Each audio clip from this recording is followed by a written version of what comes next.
Alam mo bang ang sekreto sa matagumpay na pag-aalaga ng manok ay hindi lang nasa tamang pagkain, kundi pati sa dedication at tamang kaalaman?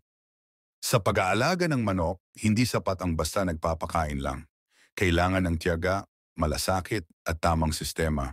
Ang malusog na manok ay produkto ng maayos na nutrisyon, malinis na kapaligiran, at maingat na pagmamanman sa kanilang kalagayan araw-araw.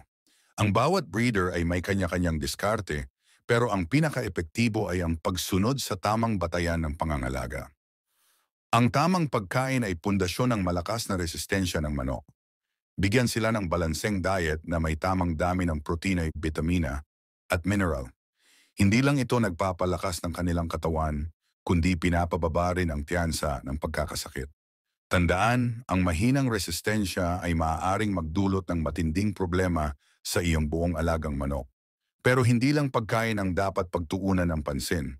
Ang maayos na kulungan ay dapat laging malinis, may sapat na espasyo at may tamang ventilasyon.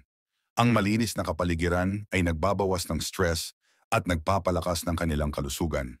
Huwag ding kalimutan ang regular na pagbabakuna at preventive measures laban sa sakit.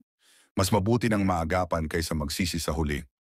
Sa huli, ang tagumpay sa pag-aalaga ng manok ay nakasalalay sa sipag, tiyaga at tamang diskarte. Kung gusto mong umasenso sa pag-aalaga, patuloy kang mag-aral at paghusayin ang iyong sistema. Ang bawat hakbang patungo sa tamang pangangalaga ay isang hakbang patungo sa tagumpay mo bilang breeder.